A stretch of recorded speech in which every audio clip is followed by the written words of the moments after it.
Hello student, मैं एकता सिंह आप सभी का ज्ञान चैतन्य चैनल में बहुत-बहुत स्वागत करती हूँ। आज के इस वीडियो में हम तानसेन जो कि संगीतमणि थे, उसके बारे में यहाँ पर कॉमिक्स के माध्यम से जानेंगे। तो शुरू करते हैं। तानसेन जो हैं की गणना भारत के महान संगीतज्ञों में से की जाती है। भारतीय शास्त्रीय संगीत में उनका योगदान अभूतपूर्व है। सौभाग्य से उन्हें संगीत कला को प्रोत्साहन देने वाला मुगल सम्राट अकबर जैसे संरक्षण मिलता है। अब ये शुरू होती है उनके परिवार से, तो यहाँ पे उनके माता-पिता हैं ये। अब ग्वालियर के निकट ही छोटे से कस्बे बेहट में मुकुंद राम मिश्र नाम के एक गायक रहते थे। वह धनी तो थे, लोकप्रिय भी बहुत थे, किंतु उनके कोई संतान नहीं थी। तो वो कहते हैं कि बच्चों की किलकारी के बगैर यह घर निर्जीव सा लगता है। तो उनकी पत्नी कहती है काश हमारी भी संतान होती। तो वहीं पर जो है कुछ लोग दिवाली की शुभकामनाएँ लेकर आते हैं और फिर वो मिश्रा जी कहते हैं कि ये शुभकामनाएँ जो हैं आपके लिए ना कि हमारे वीरान घर के लिए। तो फिर लोग कहते हैं कि मिश्रा जी आप निराश मत होइए, ग्वालियर के मोहम्मद गौस के पास आशीर्वाद के लिए क्यों नहीं जाते? हो सकता है उनकी मनोकामना पूर्ण हो जाए। तो यहाँ पर अगले ही दिन जो है मोहम्मद गौस के पास पहुँच जाते हैं मिश्रा जी और फिर वो एक तावीज़ देते हैं और कहते हैं कि अपनी पत्नी के बाहें पर बाँध देना और कुछ समय के बाद ही उनके घर में एक बहुत ही प्यारा बच्चा पैदा होता है जिसको सुन के उनके पिता कहते हैं कि इसकी आवाज़ रोने में भी कितनी सुरीली है। तो फिर उनका नामकरण होता है, नामकरण के लिए रामतनु जो हैं उनकी माँ रखती है, तन्ना कहकर भी इसको पुकारेंगे ऐसा कहते हैं। फिर फाइनली जो उनके पिताजी हैं उसका नाम तानसेन रख देते हैं और पूरे गाँव में मिठाई बाँटी जाती है उसके नामकरण पर। आगे जाके फिर उसकी शिक्षा-दीक्षा दी जाती है, वो गाय चराने के लिए जंगल में भी जाता है और फिर वो सोचता है कि पिताजी समझते नहीं कि मुझे यही सब अच्छा लगता है। अब तक तुम कहाँ थे? क्योंकि वो देरी से आता है, तब पिताजी उसके कहते हैं कि अब तक तुम कहाँ थे? सूर्यास्त हुए 1 घंटा हो गया है। तन्ना तुम्हें बड़ी चिंता हो रही थी। तो पिताजी मैं जानवरों की आवाज़ें सुन रहा था।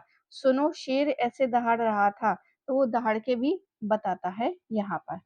बेटा ये जंगल बहुत भयंकर है, उसकी माँ कहती है सावधान रहना चाहिए।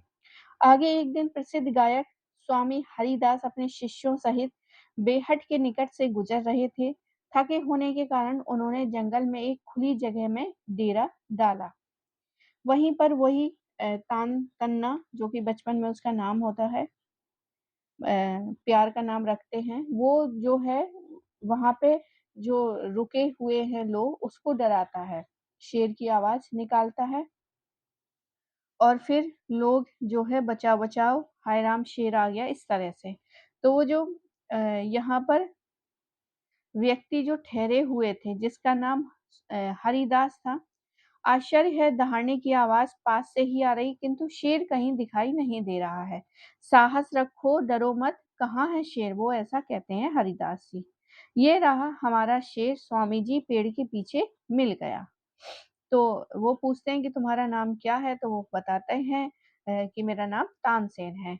तो फिर कहता है कि तुमने शेर की नकल तो बहुत अच्छी की है। तो इस पे जो हरिदास जी हैं वो कहता है लड़का शरारती है किंतु प्रतिभावान है। यदि उसे उचित शिक्षा मिले तो ये अच्छा गायक बन सकता है। तानसेन मुझे अपने पिताजी के पास ले चलो, मैं उनसे मिलना चाहता हूँ। इसके बाद जो है स्वामी हरिदास ने तानसेन को अपने संरक्षण में रख उसकी प्रतिभा निखारने के लिए मिश्रा जी की अनुमति माँगी और फिर जो है यहाँ पर तुम्हारे बेटे के पास गायन की प्रतिभा है, मेरी शिक्षा एवं मार्गदर्शन से यह एक महान गायक बन सकता है। तो यहाँ पर जो पिताजी हैं, वो कहते हैं मेरा प्यार स्वार्थी होगा यदि मैं तन्ना को इस अवसर के लाभ से वंचित रखता हूँ। इसे ले जाइए स्वामी जी और इसकी देखभाल कीजिए। और फिर वो हरिदास जी ले जाते हैं उसको और फिर वहाँ पर अपने गुरु की आज्ञा मानकर जैसा कहें वैसा करना, इस तरह तो कहकर उसको हरिदास के पास ही भेज देते हैं। और फिर उसके बाद उसका संगीत का जो लेसन है वो यहाँ से स्टार्ट हो जाता है। तो यहाँ पर स्वामी हरिदास के मार्गदर्शन में उसकी संगीत शिक्षा जो है वृंदावन से आरंभ होती है। तो याद रखिए वृंदावन यहाँ पर इम्पोर्टेंट है 10 वर्ष की आयु से। तो यहाँ पर सारेगामापा मूल जो संगीतक स्वर थे वो सब यहाँ पर सीखा दिया जाता है। उसके बाद 1 साल पश्चात फिर उनके पिताजी का एक संदेश आता है, पत्र आता है जिसमें उनकी तबीयत जो है बहुत खराब होती है और फिर वो हरिदास जी कहते हैं कि तानसेन तुमको अपने पिताजी के पास जाना चाहिए। इस पे जो है तानसेन वापस अपने पिता से मिलने आते हैं, तो तन्ना शायद यह मेरा अंतिम समय है, तुम्हें अपनी कला में पारंगत देखकर मैं बड़े संतोष से प्राण त्याग सकता हूँ। बेटा मोहम्मद गौस के एहसानों को भूलना मत, उनके पास जाना, एक मार्गदर्शन ज़रूर लेना। तो इस तरह से जो है पिताजी उनको कहते हैं तानसेन को, अंतिम उनके शब्द होते हैं और फिर यहाँ से वो बेटा कहता है कि ठीक है जो आपकी इच्छा हो और फिर वो उनकी मृत्यु हो जाती है और फिर कुछ समय के बाद उनकी माँ की भी मृत्यु हो जाती है। आगे है फिर स्वामी हरिदास एवं मोहम्मद गौस के सिवाय तानसेन का कोई नहीं था, इसलिए वो अलविदा मेरे घर, अलविदा मेरी वन स्थली। और फिर वो आगे जो है मोहम्मद गौस के दर्शन के लिए अपनी आज्ञा लेने के लिए गुरु के पास जाता है और कहता है कि यह मेरे पिता की अंतिम इच्छा थी। तो यहाँ पर जो है हरिदास जी कहते हैं ज़रूर जाओ तानसेन, किंतु याद रखना कि तुम यहाँ कभी भी लौट कर आ सकते हो। इसके बाद जो है मोहम्मद गौस के पास जाते हैं। संगीत साधना बढ़ते हुए लगभग 2 वर्ष तानसेन मोहम्मद गौस के साथ रहे, तब तक उनकी कला में पूरी तरह निखार आ चुका था। तो सबसे पहले संगीत उन्होंने अपने पिता से सीखा, पिता के बाद वो अ, हरिदास के पास जाते हैं, उनके गुरु बनते हैं, फिर उसके बाद मोहम्मद गौस के पास ये जाते हैं। ग्वालियर में सनी मृगनयनी देवी एक अद्वितीय गायक थी, तानसेन को उसका गायन सुनने की बहुत इच्छा थी। मोहम्मद गौस रानी को जानते थे, उन्होंने तानसेन का रानी से परिचय करवाया। महारानी जी ये तानसेन है। आगे देखते हैं महारानी जी आप बहुत सुंदर गाती हैं। तो इसमें रानी कहती है कि मैंने भी आपके बारे में यही सुना था, क्या आप मुझे अपना गायन सुनाएँगे? तानसेन का गायन सुन राबी बहुत प्रसन्न हुई। वे दोनों एक दूसरे के प्रशंसक बन गए और कई बार रानी के यहाँ आते-जाते उनका गायन सुनते थे। इसके बाद उनका आना-जाना और अधिक हो गया, किंतु अब रानी की दासी हुसैनी के लिए। तो इस तरह से उनकी एक दासी थी हुसैनी। अ, तो यहाँ पर जो है जैसी दिव्य आवाज़ वैसी ही रूप भी दिव्य, लेकिन वे इस तरह मुझे क्यों देख रहे हैं? तो दोनों में यहाँ पर जो है प्यार-मोहब्बत वाली बात हो जाती है और फिर फाइनली इनका विवाह हो जाता है। तानसेन ने मोहम्मद गौस से विवाह करने का निवेदन किया। धर्म परिवर्तन के बाद उनका नाम रखा गया अता अली खां। क्या नाम रखा गया? अता अली खां और उनका निकाह विवाह जो है हुसैनी के साथ हो गया। आगे है विवाह के पश्चात मुझे गुरु से मिलने कई वर्ष हो गए हैं, आपकी आज्ञा हो तो हम उनके पास जाकर आशीर्वाद ले आवें। हाँ बेटा ज़रूर जाओ। तो फिर वो हरिदास के पास आते हैं। फिर हरिदास कहते हैं कि तुम्हें पुनः यहाँ देखकर मुझे बहुत प्रसन्नता हो रही है। इसे अपना ही घर समझो, जब तक मन लगे जब तक रहो। तो वो कहता है जी गुरुजी। हुसैनी भी स्वामी हरिदास की शिष्य बन गई। दोनों गुरुजी के साथ प्रतिदिन गायन का अभ्यास करने लगी। आगे एक दिन जो है मोहम्मद गौस का पत्र आता है और वो लिखते हैं कि बेटा मैं बहुत बीमार हूँ, अब बहुत ही निकट आ गया है अंतिम समय और वो देखना चाहता है। तो तानसेन मोहम्मद गौस के पास पहुँचे और रात-दिन उनकी सेवा करने में लगे रहे। मोहम्मद गौस ने अपनी मृत्यु के पश्चात तानसेन को अपने मकान एवं संपत्ति का उत्तराधिकारी बनाया। तानसेन पत्नी सहित उस नए मकान में रहने लग गए।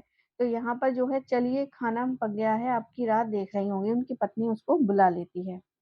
आगे देखते हैं जब तानसेन बड़े प्रसिद्ध गायकों में गिने जाने लगे, उनकी कीर्ति चारों ओर फैल चुकी थी, तो आश्चर्यजनक सभी वो लोग हो जाते थे उनके गायन को सुनकर। आगे देखते हैं समय बीतने लगा तानसेन पूरे परिवार चारों उनका परिवार बढ़ जाता है। पहले वो 2 लोग पति-पत्नी होती हैं, फिर 4 पुत्र, पुत्री और पत्नी इन सब के साथ प्रतिदिन गाने के अभ्यास में बैठते। उनका सबसे छोटा पुत्र विलास खां आगे चलकर मशहूर गायक बनता है। विलास तुम आज राग भैरव सुनाओ। तो वो पिताजी ऐसा सुनते हैं, तो वो कहता है ठीक है जी आज्ञा। आगे है उसी समय रीवा के संगीत प्रेमी महाराज राजा राम ने तानसेन के राजगायक बनने के लिए आमंत्रित किया। तो यहाँ पर जो है महाराज ने कहा कि इस सम्मान को स्वीकार करता हूँ। तो यहाँ पर तानसेन गाने के लिए जाते हैं दरबार में। तानसेन मुगल सम्राट अकबर हमारे अतिथि हैं, इनके लिए मनोरंजन के लिए तुम्हारा गायन करना चाहते हैं। तो महाराज इस अवसर पर मैं विशेष राग प्रस्तुत करूँगा। तो तानसेन यहाँ पर गाते हैं और तानसेन का गायन समाप्त होते ही बहुत खूब शानदार महाराज आप भाग्यशाली हैं कि तानसेन जैसा महान गायक आपके पास है। हमारी इच्छा है कि ऐसा ही कोई गायक हमारे दरबार में भी हो। तो अकबर को प्रसन्न करने के लिए वो तानसेन को उनके दरबार में विभूषित मतलब समर्पित कर देते हैं। बादशाह सलामत तानसेन आपके दरबार को विभूषित करेंगे अपनी अटूट मित्रता के प्रतीक के रूप में। मैं तानसेन आपको भेंट कर देता हूँ। तो इस तरह से वो गायक तानसेन अवराज जो अकबर हैं उसके दरबार में ये पहुंच जाते हैं। 1556 में आगरा पहुंचे और शीघ्र ही अकबर व दरबार व उसके नवरत्नों में वो गिने जाने लगे। आगे देखते हैं तानसेन के रात के समय अकबर के शयन कक्ष में तानसेन के संगीत के मधुर स्वर गूंजते थे और प्रातः काल अकबर और दरबारियों को जनाने के लिए वे राग तोड़ी और राग भैरव छोड़ते थे। सुभान अल्लाह, यह राग तुमने बहुत ही खूब श्रुति से गाया, इसके लिए मेरी यह मोती की अंगूठी ले लो। तो मोती की अंगूठी मिल जाती है तानसेन को। अब ये जो अंगूठी अकबर प्रायः तानसेन के यहाँ जाते थे, हमारा घोड़ा तैयार करो हम तानसेन के यहाँ जाएंगे। तो वो स्वागत करता है महाराज का और तानसेन के गायन में खलक मत डालो, मैं चुपचाप यहीं बैठकर सुनूंगा। इस तरह जो है तानसेन मैं तुम्हारी साधना में बाधा नहीं डालना चाहता, मगर तुम्हारे संगीत में सम्मोहन है। मेरा हीरों का हार भेंट करने का यही उचित अवसर है, इसे स्वीकार करो। तो अकबर जो है हीरों का हार भी भेंट कर देता है। तो वो कहता है मुझे धन की आवश्यकता भी है जो इस हार से ही मिल सकता है। कल ही मैं इसे जौहरी के पास ले जाऊंगा। और इस तरह से जो है तानसेन जौहरी के पास क्योंकि उसको पैसे की कमी थी इसलिए जौहरी के पास जाता है और फिर कुछ लोग जो है तानसेन से ईर्ष्या करने लगते हैं जो कि वहाँ पर दरबार में ही उपस्थित होते हैं, वो लोग इससे ईर्ष्या करने लग जाते हैं। तो वो एक षड्यंत्र रचते हैं कि तानसेन से ईर्ष्या करने वाले कुछ प्रतिभाशाली दरबारी इस अवसर का ही प्रतीक्षा कर रहे थे कि किसी तरह तानसेन के विरुद्ध अकबर के मन में जहर घोला जाए।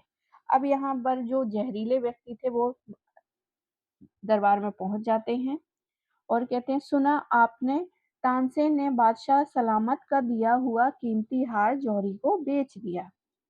और दूसरा कहता है हमें अब मौका मिला है। शौकत मियाँ अगला कहता है अगला व्यक्ति शौकत मियाँ अब हमें देर नहीं करनी चाहिए।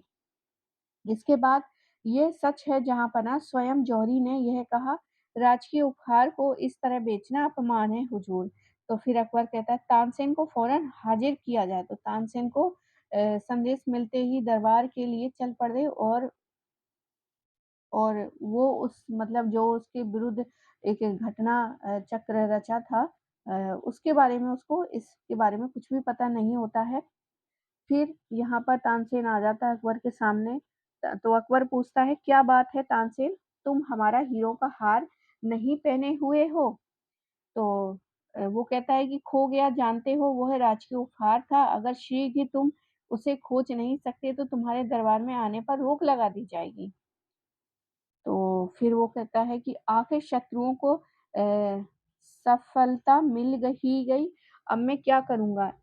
मेरा तो रीवा नरेश के सिवा कोई मित्र भी नहीं है। और फिर वो फाइनली डिसाइड करता है कि मैं रीवा जो है अपने पुराने स्वामी के पास ही चला जाऊँगा। तो वो रीवा के यहाँ जाता है, तो तानसेन, मैं तुम्हें देखकर बहुत प्रसन्न हूँ, कैसे आना हुआ? तो वो बोलता है, श्रीमान, मैं आपसे मदद माँगने आया हूँ। तो तानसेन ने अपना धर्म संकट उनको मतलब सारी समस्या सुना डाली। तो वो कहता है कि बस यही बात है, चिंता छोड़ो तानसेन, और कोई अनोखा राग सुनाओ। तो फिर वो तानसेन ने 2 असाधारण राग शुल्क, बिलावल और मेघ राग गा दिए यहाँ पर। और जब समाप्त हो गया तो सारा दरबार वाह वाह करते रहा। बहुत खूब, तुम्हारा गायन पहले की अपेक्षा अधिक श्रेष्ठ और मधुर हो गया है। तानसेन से रत्न जड़ित पादुकाएं प्रशंसा के रूप प्रतीक स्वरूप स्वीकार करो। इतना मूल्य तो लाखों में होगा। बहुत भाग्यशाली है तानसेन। तो जो रत्न जड़ित जूतियाँ हैं पैरों में पहनने के लिए, वो उनको समर्पित कर दी जाती हैं। रीवा से लौटकर तानसेन ने रत्न जड़ित पादुकाएँ सम्राट अकबर के सामने रख दी। बादशाह सलामत हार तो नहीं पा सका, किंतु उस नुकसान की पूर्ति इसके द्वारा कर रहा हूँ। तो यहाँ पर अकबर क्या है, इतने बहुमूल्य एवं दुर्लभ जवाहरात, मेरा हार तो इसका चौथाई भी नहीं था, व्यर्थ ही मैंने बात का बतंगड़ बना दिया है।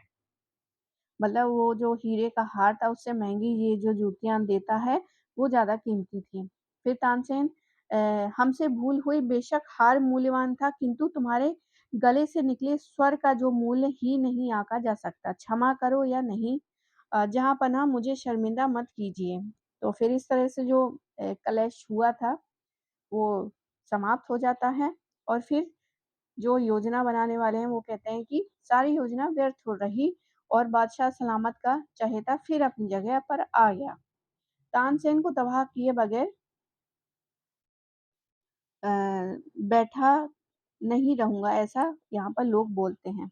तानसेन के शत्रु उन्हें पूरी तरह तबाह करने को तुले बैठे थे। उसे दीपक राग गाने को बाध्य कर दो, वह खुद जलकर खत्म हो जाएगा। यह बड़ी दूर की सूधी सूझ है। इस तरह से जो है अगले दिन शौकत मियाँ ने तानसेन की प्रतिभा को खुले दरबार में चुनौती दी, और जहाँ पना किसी भी गायक की महानता उसके दीपक राग गाने से आंकी जाती है। तानसेन महान है कि वे राग को गाएंगे, ऐसा लोग बोलते हैं। आगे देखते हैं। तानसेन, हम दीपक राग सुनना चाहते हैं, मगर हुजूर, इससे ये हमारा हुक्म है। तानसेन, बादशाह सलामत, इसकी तैयारी के लिए मुझे कम से कम 2 सप्ताह का समय दीजिए। तो वो तैयारी का समय मांगता है। अब यह इससे बच नहीं सकता। दीपक राग के स्वरों की गर्मी से शरीर भस्म हो जाता है। इस बार मैं बच नहीं सकता। दरबारी सफल होते दिखाई दे रहे हैं। तो दीपक राग गाने के लिए घर पे मेघ राग से वर्षा होती है और गर्मी शांत होती है। अगर कोई साथ साथ मेघ राग गाए तो शायद मैं बचने की आशा कर सकता हूँ, पर कौन गाएगा? फिर शायद मेरी पुत्री सरस्वती एवं स्वामी जी की शिष्या रूपवती यह गा सकती है। तो यहाँ पर जो है, तुम्हें 2 सप्ताह में मेघराग में पारंगत होना होगा। यही मुझे बचाने का एकमात्र उपाय है। तो हम आपकी भरपूर कोशिश करेंगे। पिताजी तो अपने बेटी को तैयार करते हैं कि मैं दीपक राग गाऊँगा, तो बेटी कौन-सा राग गाएगी? राग गाएगी। आगे इन दोनों ने तानसेन के कुशल मार्गदर्शन में दिन-रात अभ्यास किया। 15वें दिन मुझे भरोसा है कि तुम्हें सफलता मिलेगी, पर याद रखो पूजा के तुरंत बाद तुरंत गाना शुरू करना है। परमात्मा की तुम पर कृपा हो। अच्छा पिताजी। फिर वो दरबार अगली सुबह जो है उद्घोषक ने इस महत्वपूर्ण घटना की घोषणा करता है, और फिर यहाँ पर जो अनाउंसमेंट होता है वो है कि आज तानसेन अकबर के दरबार में दीपक राग गाएंगे। इस राग के प्रभाव से दीप जलने अपने आप जल उठेंगे। तो लोग इकट्ठे होकर विस्मित से चर्चा करने लगे कि बहुत से लोग दृश्य को देखने महल में जा पहुँचे। वे कहते हैं कि गायक इस अग्नि परीक्षा में नष्ट भी हो सकता है। तो वो कोई कहते हैं, हो ऐसा भी हो सकता है इस तरह से।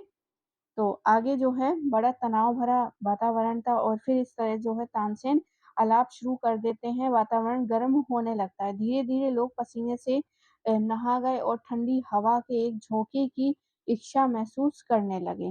पेड़ों की पत्तियाँ सूख कर ज़मीन पर गिरने लगीं और गाने की लय बढ़ने के साथ-साथ पक्षी मरकर गिरने लगे। नदी का पानी उबलने लगा। तानसेन का शरीर ज्वार से तपने लगा और नेत्र जो है वर्ण हो गए। आगे जगह-जगह अग्नि की लपटें उठती देख लोग डरकर चिल्लाते हुए दीप और साथ ही दीपक भी यहाँ पर जलने लग जाते हैं। राग की उसमें जो है तानसेन हाँफने लगे, ओह! वर्षा जल्दी हो, जल वर्षा कब होगी? और महिलाएँ उत्तेजित होकर गाने लगी, आकाश पर बादल छाने लग जाते हैं और फिर जो है गर्मी की भयानकता के मुकाबले में गड़गड़ाहट के साथ झुलसी हुई धरती पर वर्षा होने लगी। तानसेन वर्षा देखते ही मोहित से बाहर दौड़ पड़े।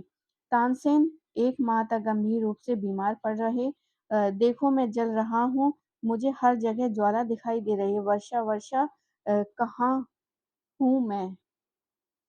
फिर आगे जो है अल्लाह सम्राट जो हैं तानसेन की दुर्दशा देखकर बहुत दुखी हुए। वे तानसेन की शैया के पास बैठकर उनके जल्दी स्वस्थ होने की प्रार्थना करने लगे और अकबर कहता है कि अल्लाह मेरा तानसेन जीवित रहे, मेरी यही इ इ इच्छा पूरा कर दे, मैं 11 दिन तक गरीबों को भोजन कराऊँगा।